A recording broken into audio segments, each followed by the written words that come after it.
It's May, it's Newark in Nottinghamshire, Newark Showground, and here we are for Partizan.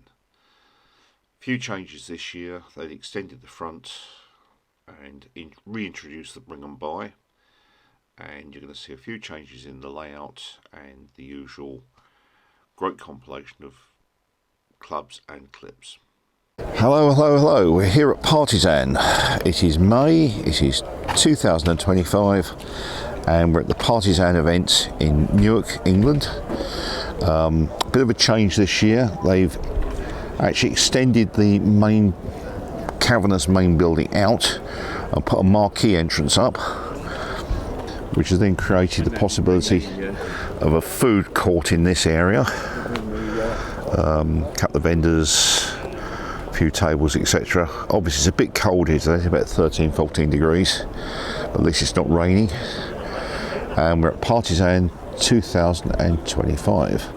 I've been in already. It is very, very busy. God knows what your sound quality is going to be like, so if I have to do studio sound afterwards, you have to understand why. Big busy Partizan. One explanation for the extension is they've moved the bring and buy outside. Can't get near the tables, but it is taking place in the extension area. They've got various sessions booked in, and you can sort of book a table and come in and do your own sale. Few traders this side. Booking in there and get your program. Right, we are now inside the main building, and I did say busy. Let's do an aerial shot.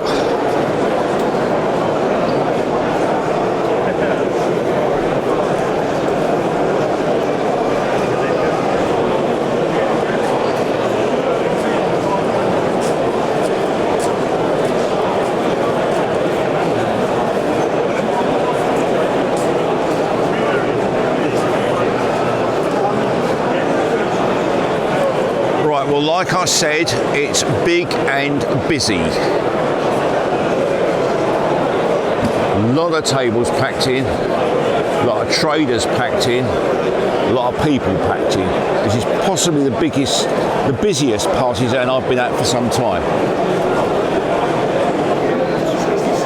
Right, this is my first table of the day. This is the Iron Brigade doing American Civil War, obviously. Looks like we got one of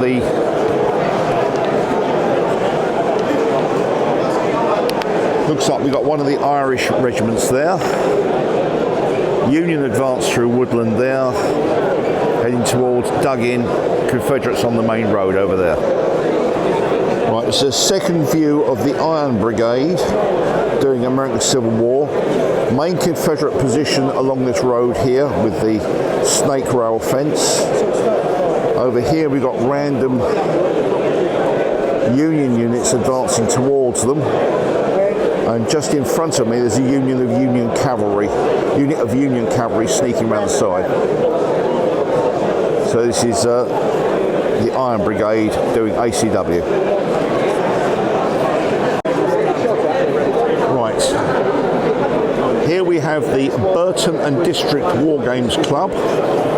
And this is the Zulu Wars, Battle of Entombi, March 1879. So, got what appears to be a wagon kraal up there. The Zulus have already gone into the back of that.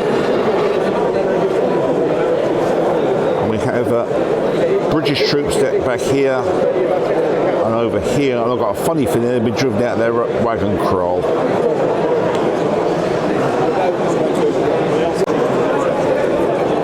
As I suspected, this is a Zulu surprise attack on the wagon lager over there. Looks like they've already overrun the Brits. They're falling back into other positions. And we've got the old Bull's Head. They've swarmed through the hills and they're coming around on both sides. So this is the Burton and District Wargames Club presenting the Battle of Entombi from March 1879.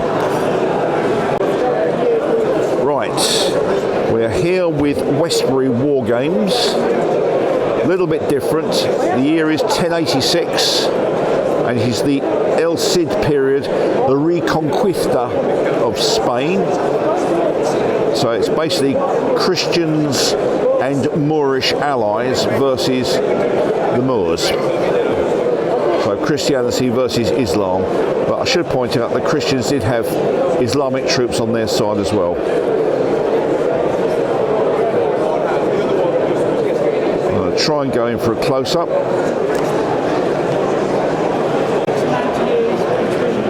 I've got to say some very, very nice figures. Down here.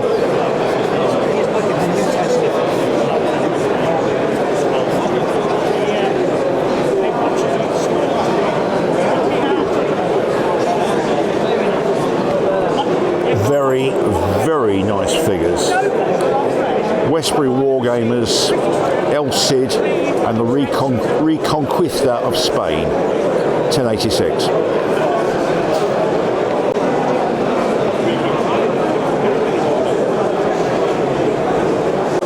Right, Yorkshire Gamer are certainly not in Yorkshire. This is the Battle of Germantown, 1777, in what's known as the American Revolution or the American War of Independence.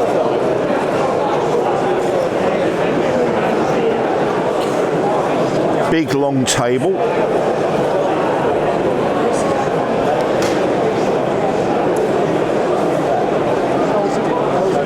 British forces on this side.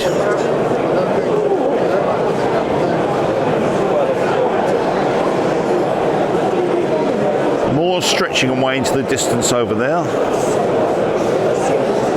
And on this side we have American forces. We have American forces quite close down there. And also stretching away into the distance. All the way out to that far hill over there. Big game. I'm estimating it's at least 18, 20 feet long. Figures are all in 28mm. And this is the Yorkshire Gamer in support of the Dogs Trust.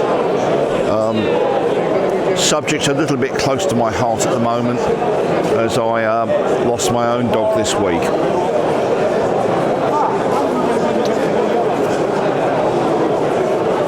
I spent a merry day yesterday burying him. So, yes, Yorkshire Gamer in support of the Dogs Trust. And if you can support the Dogs Trust as well, please do. Plenty of deals available. 3 boxes of Perry for £60.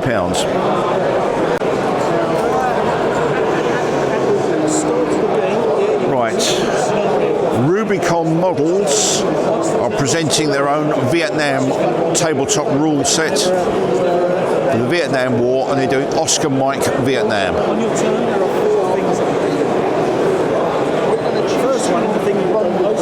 Small tabletop, very nice vegetation. Unless I miss my guess, that's an M113. Like the swamp. I'm sure the troops didn't.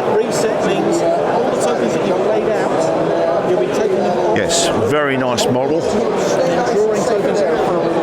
Small but perfectly formed. So this is Oscar Mike Vietnam.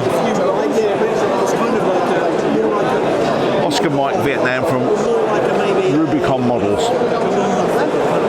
Right, we're with Derby Wargames Society, and this is early Eastern Front World War II. So it's all Panzer Grey. All Panzer Grey vehicles, unless my eyes deceive me, early T-34 76s, what looked like some BT light tanks up the other end.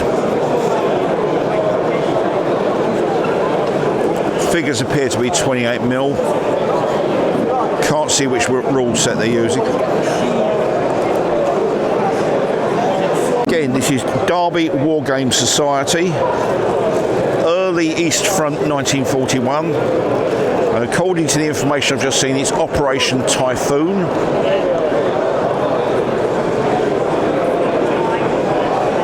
An ever-present Stuka over there. And looks like an early, probably T-26 light tank. Some sort of self-propelled gun. Armoured car there. Knocked out early T-34 76. Well, I noticed it's got the long barrel gun, not the short. Well, actually, that might even be a 45. I know they put 45 mils in some of the vehicles. And then beyond, we've got Czechoslovak manufactured T-38, Panzer T-38s, and a very early Stug. Very early Stug there. Obviously, all in Panzer Grey. So it's Derby Wargame Society, Operation Typhoon, September 1941. Right, this is Dale Yates and the Garage Goblins. Different scale of action. This appears to be Normans on one side, under, I believe, Robert the Devil. Norman heavy cavalry up on the hill over there. Over at this side, I suspect we have Vikings. The Vikings continue to make inroads into northern England for some time after Stanford Bridge. So it's a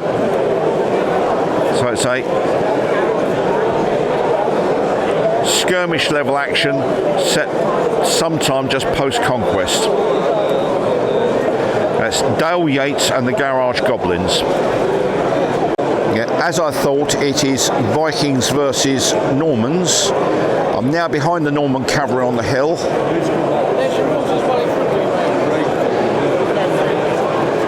And the main Viking forces over there. Second one coming past the marsh. And it looks like we have a group of very heavy Norman infantry storming through the village.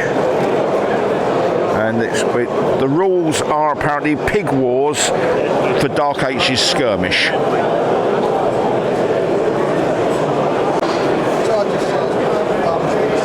Early East Front appears to be popular this year because we have the Chesterfield Old Boys, again with early East Front.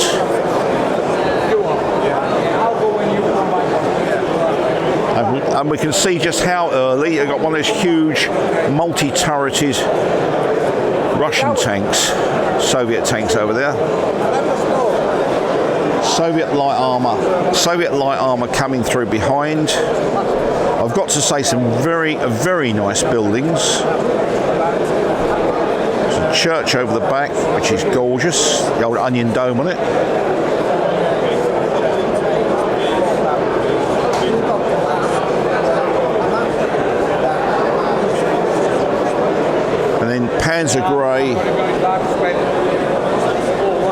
Panzer Grey Germans steaming through this side. Mostly seeing Panzer 3s and some 38Ts again.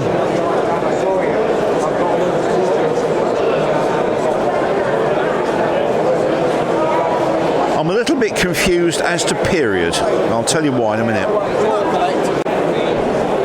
Right, all has become clear. A very friendly organiser who's just next to me has explained it's a bit of a non-historic. They've put as much on the table as they can. We have late Soviet over here, Su-85, T-34 85, and some Lend-Lease Universal Carriers. And over in that village street over there, there's a Lend-Lease M3 Scout car. Then on that side, you've got the unmistakable shape of one of the very early Rusky multi-turreted vehicles. So it's a sort of non-historic, but with interesting vehicles. I've got to say, very nice models. So it's a last look at the Chesterfield Old Boys handsome, slightly non-historic East Front, early, middle and late vehicles. Very nice models.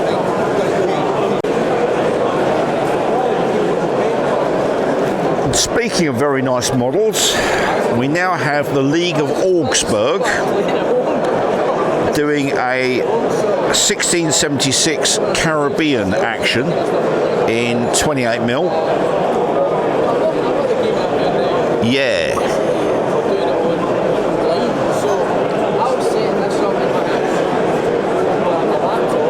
Looks like a Dutch expedition over there.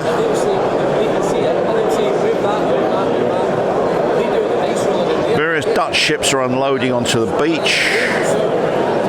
It's not quite Omaha Beach, but close. It looks like they're heading for a plantation somewhere in the Caribbean. We've got a windmill there, church over there, and I strongly suspect this is either French or Spanish. I will find out, because that looks like a French flag. Organiser has kindly confirmed it is Franco-Dutch. It's the Franco-Dutch War of 1672 to 78. But we have various pirate and slave units, all sorts of other things wandering around. So, yeah. Very, very nice model, very nice jungle and great buildings. Particularly like the windmill there. And we've got a superb fort. Superb fort there. Another windmill in front of it. So yeah, Franco-Dutch War, 1672, 1678, presented by the League of Augsburg. If you're enjoying the show so far, please feel free to either subscribe or leave us a like. They always help. Right, so it's his 15mm World War II North Africa. It's his Gordon's Gophers presenting Operation Battleaxe from June 1941.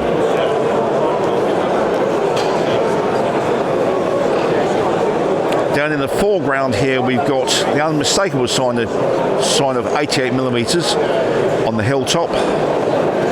Got what look like long 50s there. There's a burning Panzer II up on the hill. And then, yeah, massive Crusaders coming through the centre. Yeah, massive Crusaders coming through the centre over there. And on the far side, we've got Matildas, including some in the unmistakable desert camouflage. So British at the far end.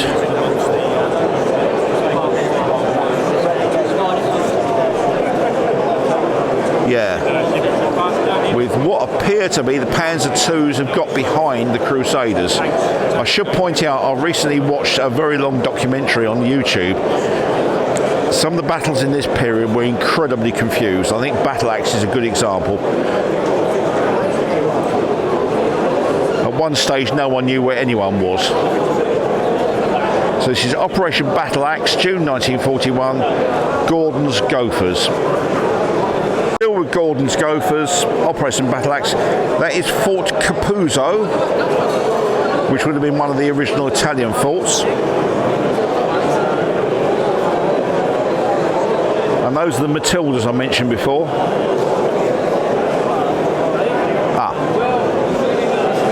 And what? My mistake, what I said was Panzer IIs are in fact British cruisers. Yeah, they're British cruisers. I simply thought they were Panzer IIs from the angle I was filming at. So, Germans dug in here. But I can see an awful lot of German armour massed in a box off table.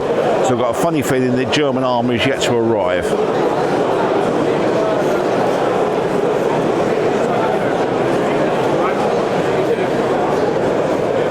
So if I get a chance, I'll come back and see what happens to that lot. So this is Perry Miniatures, the Perry brothers, and trust them to do a nice big Napoleonic in style. Gorgeous church up there with a wonderful campanile on the side of the church. Great looking figures. I might unship the camera from the pole in a minute and go in for a close-up. Looks like Spanish with Bourbon flags. Spanish with Bourbon flags there. And more down here. Versus Napoleonic French. Yes. Oh yes. I'm going to unship the camera and see if I'm going for a close-up. Right, going in for a bit of a close-up.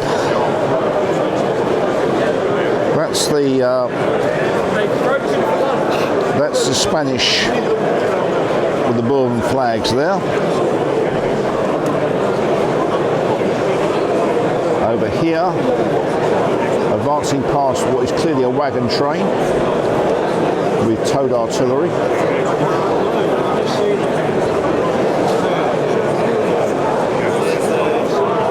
Got some guerrillas there. And off in the distance, the massed ranks of the Napoleonic French.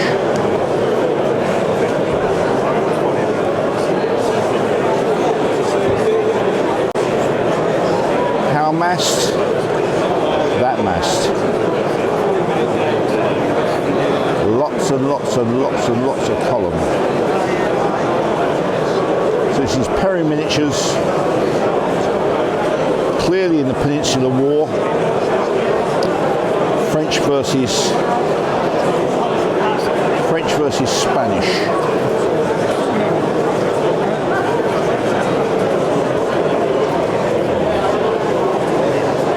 And there's that lovely church I mentioned. A lovely model.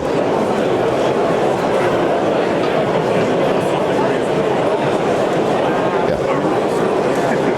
Right, one of the newer developments in wargaming is paper soldiers.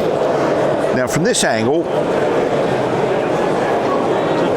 they don't look a lot because you're viewing them edgeways on. From the front, they look very effective. I'm going to give you a little bit of look now.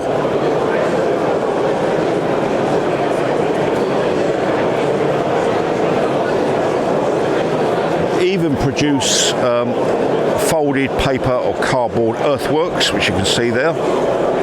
This particular battle is the Battle of Honey Hill, which is late American Civil War.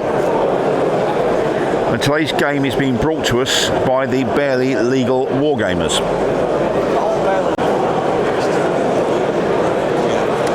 And over there we have a Confederate redoubt and dug-in artillery beyond. Now, interestingly, even the trees themselves are paper, folded out to create a forest effect, and we got a little paper bridge.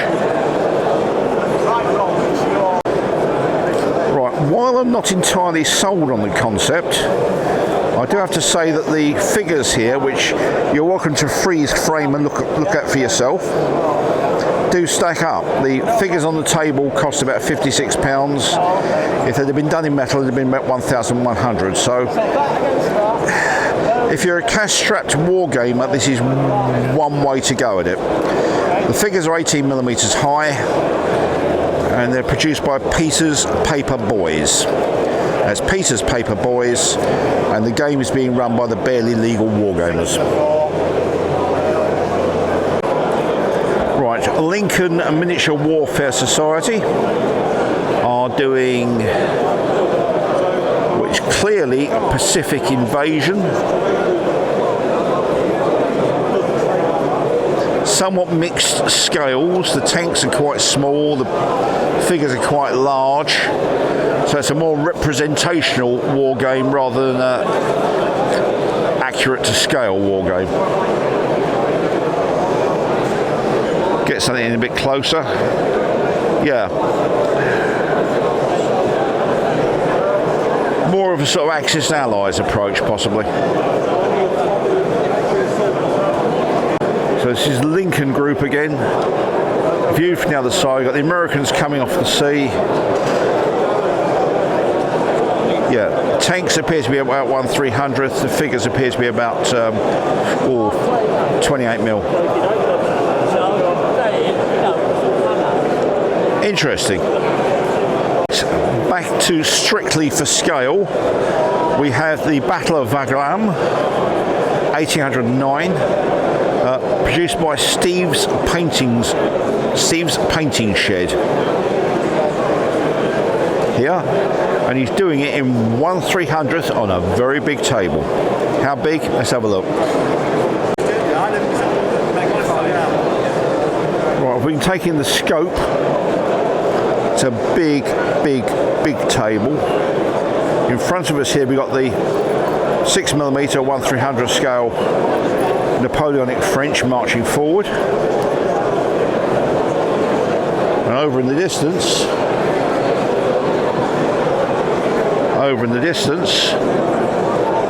the other side.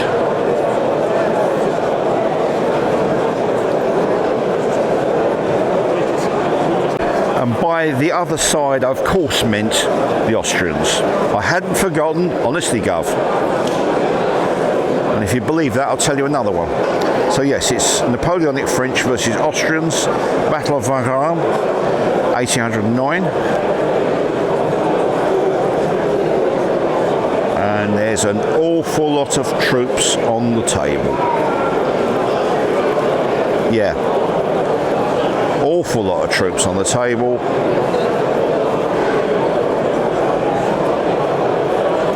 With the obviously not hotly engaged yet.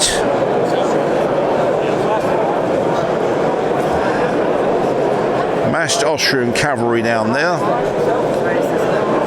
And this stream is obviously forming part of the Austrian defence. I've got to admit I'm a bit hazy on Wagram. So you'll have to look it up on Wikipedia. There's Pete's Painting Shed, 1/300th scale, Battle of Wagram. Let's correct that one on the go. Not Pete's Painting Shed, Steve's Painting Shed. Read the sign, Barry. Here up the other end of the hall, we're with the Gothenburg Gamers, and they're doing Gladiatorial.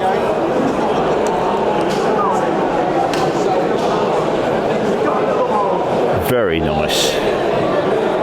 A lot of figures over there, each with their own unique stats cards. I've got to say the arena model's quite nice as well. I'm going to shoot it from the other side. And again, this is Gothenburg Gamers doing Arena of Blood. That's the posh end of the arena. Just zero in on where the Emperor, etc. is. And again, we've got the character cards in front of me. Down here.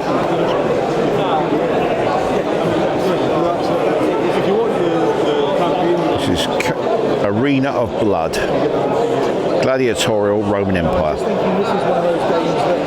Right, Byzantios are doing Robot Rebels. So again, we're back with sort of mech war type things. Very large robots fighting in an urban environment. So it's Byzantios Robot Rebels. Right, subject after my own heart. This is Wings of Glory Aerodrome, and of course they're doing Wings of Glory, but in this case it's the tripod versus triplanes version. So we got So we've got Martian tripods on the table. Yeah. So this is the Aerodrome Wings of Glory. Right, we're with the Peterborough Wargames Club. Details on the board there if you want to get hold of them. And they are in the, we're not quite sure if it's Dark Ages or early medieval. Skirmish game in 28mm. I take it the object is to get the wagon train across the table and problems will come at them from different directions. Right, and I actually see where the problems might be coming from to Saxon or Viking longships over there. So yes, Peterborough Wargames Club, skirmish in 28mm, Dark Ages or early medieval. Take your pick. Right, another shot of the wagon train moving through friendly country. It's about to become unfriendly when something comes swarming off those boats. Right, this is Brecon Wargames Club doing a DAC Attack, which means Deutsches Afrika Korps. As if to make the point, here we are on a German airfield, and I strongly suspect we have SAS or LRDG coming in over there in Jeeps and Chevrolets. So I can see more vehicles have actually entered the compound, and you've got a variety of Stukas and a couple of and a 110 parked over there in the corner. So this is Brecon Wargames Club doing DAC Attack. Nice one. In my previous report at Diceni, Norwich, I mentioned the local gaming club in Norwich.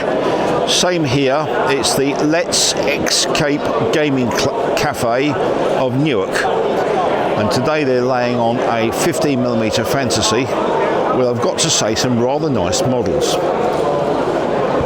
All up to the far end.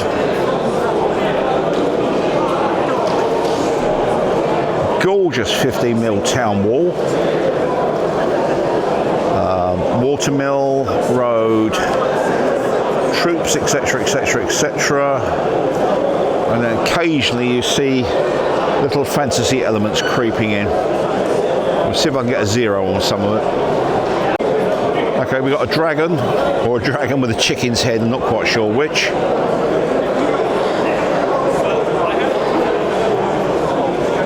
Over in the background there, more fantasy elements. And over there, more fantasy elements.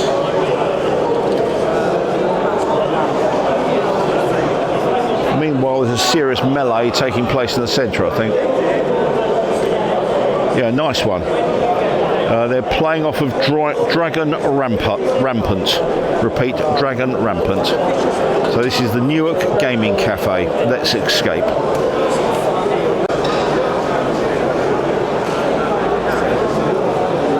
Right, familiar club, the Boondock Saints, are on the First Anglo-Sikh War, Aliwal 1846.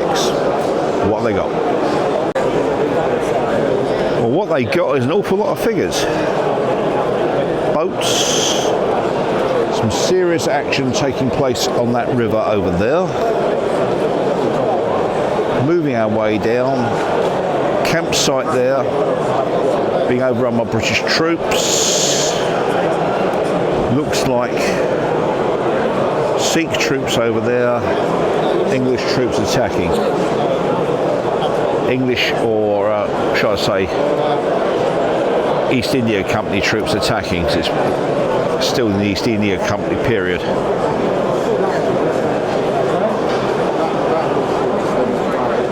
Very nice models, but there again, it is the Boondock Saints. They did put the effort in. So yeah, Boondock Saints, Aliwal.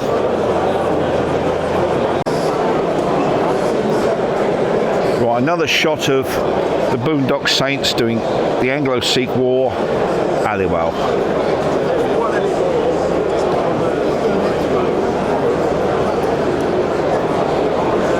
Big table. The table's got to be knocking on for 25 feet long. Easy. It's absolutely covered in figures. Someone or some people have put a lot of effort into this one. So it's the Boondock Saints. Right, South London Warlords, familiar from the London scene, are doing the Battle of the Marne 1914 in 6mm or 1/300 scale. So that means a lot of small figures and a big table. There again, the Marne was quite spread out over a large area, so what do you expect? So it's the Battle of the Marne 1914 from South London Warlords. A few Litco explosions going on there, I think. Right, this is the Ardhammer group, and again we're back with the Franco-Dutch Wars, which we saw earlier on. So it seems to be a popular period. It's not a historical game, it's a sort of speculative what if. And the figures come from which company? Riva Castings. And the figures are from Riva Castings. That's Riva as in the Border Raiders, Riva Castings. I've got to say, a nice big long table. What's this, a 25-foot table? 18 foot by 6. 18 foot by 6. So, and it's literally covered in figures. And they're all 28s, yeah? 28s. Right. I'm going to get... Yes, the Franco-Dutch Wars seem to be the in thing this year. So this is Riva figures, and it's the Ardhammer group. Gentleman says the table's about 18 feet long, and it's literally groaning with figures. Very colourful, very spectacular. Someone's put a lot of effort in here. Nice one.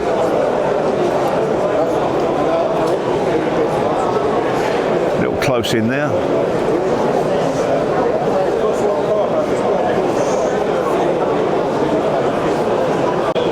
This would not be a war game show without the very British Civil War Forum, or the very British Civil Forum. This is a speculative what if period. And the what if is what if the Spanish Civil War, the horrors of the Spanish Civil War, were inflicted on Britain circa 1938.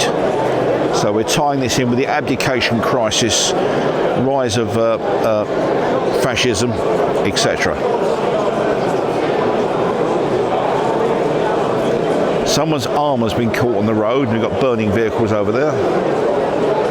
And of course you've got all the fun of various militia units, extemporised armour made from vehicles with boilerplate clipped to them, and pretty much, yeah, that's it. So it's the very British Civil Forum again. Speculative Civil War 1938. We've got some armoured troop carrier there, some lorried infantry, and more vehicles over there. I always like this period. It's something I'd like to get into, but I haven't got the time or the money. But if I had the time and the money, I'd like this. It's a good thing.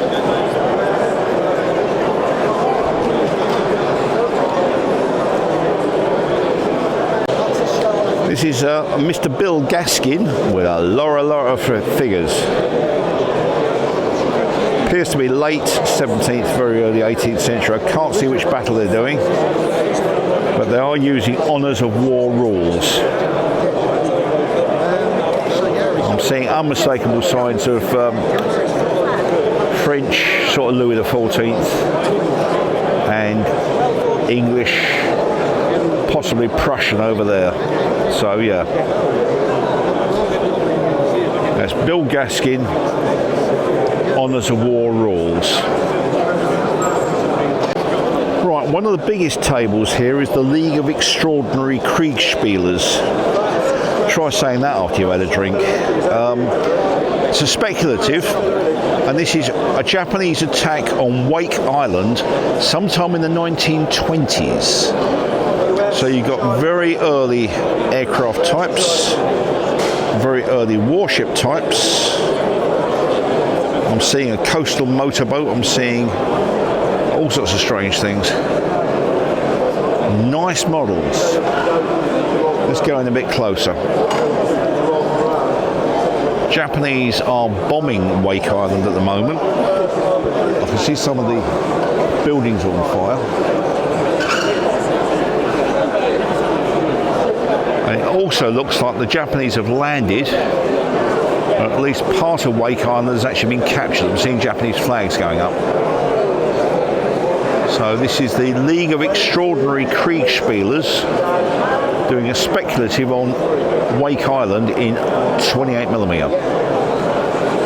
Got some nice little warship models which look very similar to Nile riverboats. That looks unmistakably like a coastal motorboat. I'm not sure if he's laying smoke or if he's on fire. And there's another coastal motorboat over there. And what appears to be an American warship on there over there on fire. They've still got the parasols up outside the Pan Am Motel. But, the heavier fighting is taking place that end of the table. A lot of Japanese aircraft in the air. Yes, so this is a speculative Wake Island, the League of Extraordinary Kriegspielers. Nice little touch. An astronomical observatory. Not sure if Wake Island had one, but why not? Nice models. Right, I've seen these good people before. It's the Echor Skirmish Wargaming in the 100 Years' War. And today it's the crossing of the Somme. And what we got over here, can I assume which side's French and which side's English? French on this side? So French on this side, English on that side. And is that the English coming over the hill over there? That's the English coming over the hill. And who's in... Who is it? Sir John Hyde of Norbury, Cheshire Knight. Okay, Cheshire Knight. Sir John Hyde of Norbury. Or Northbridge. Norbury? Norbury, yep. Right, and the game plays out through the village, and the French are presumably trying to stop him from crossing, yes? The English have got to scout the bridge and gets back off the table. The French have got to boil over the bridge and try and sort. Oh, right. So he's quite challenged then. Right, I've just been told the English have got to get to the bridge, scout it, and then get away again. Hence why the numbers disparity of an awful lot of vengeful French. Yes, I do like your models, by the way. Yeah. So it's 28mm, skirmish level, 100 Years' War, 1346. So early 100 Years' War. None of this Agincourt rubbish later. Coming towards the end of the day, they've started collecting up the signs. But I'm reliably informed this is the Geordie Wargamer. And he's doing the Battle of Stanford Bridge in 28mm. There's the course of the bridge. This was a battle across the river. Saxons one side, Vikings on the other. This is famously where King Harold Godwinson defeated Harold Hardrada and his half-brother, or Harold's brother, Thane Tostig. And Harold Godwinson was victorious, but unfortunately a few weeks later, a few days later, he had to ride hard for Hastings, where he then got defeated by Duke William, the Conqueror of Normandy. So this is the one that led the way to his defeat at Hastings. I should also point out this is the first Battle of Stamford Bridge, as there was a second one just prior to the Wars of the Roses. So still with the Geordie Wargamer, still with Stamford Bridge.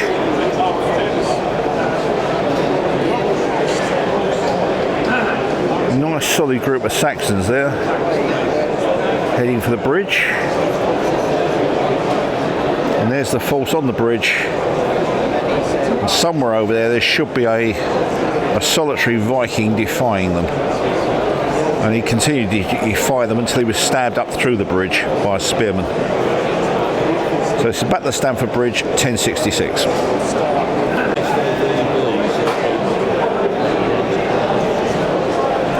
Right, the League of Gentlemen Anti-Alchemists are presenting a skirmish during the fall of France in 1940. Got a French force with some tanks, or should I say chars d'assaut.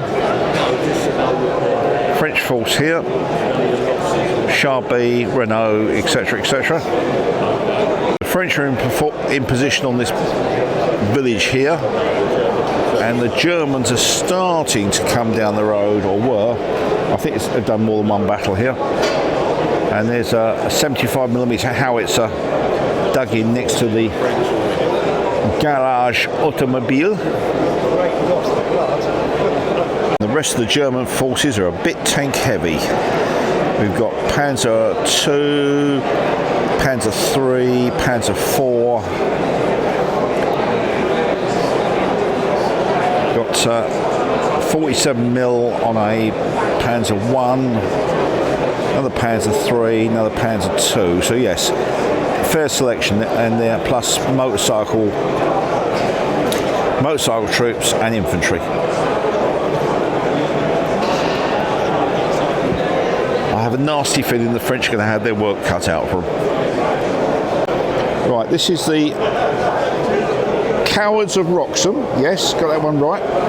Cowards of Roxom Club, and they're doing an interesting crossover between two films, Went the Day Well and The Eagle Has Landed. And in each case, the scenario is that the Germans have landed in an English village and are engaged in skullduggery. Now, of course, in the second film, they were trying to assassinate Churchill, or kidnap him. And they've very carefully sectioned the church so the skirmish can actually take place within the building. Right, so there's the sectioned church. And you've got a very nice selection of vehicles. Deuce and a half, Jeep. Looks like a QL hiding behind there. That looks like Churchill's staff car. Oh yeah, even got the enclosed garden over there. And unless I missed my guess correctly, so I missed my guess, it's the rest of the tower of the church has been taken off from the building so they can get up in the middle of it. And sure enough, yes they have. Various paratroopers up in the church tower blazing away. Nice one.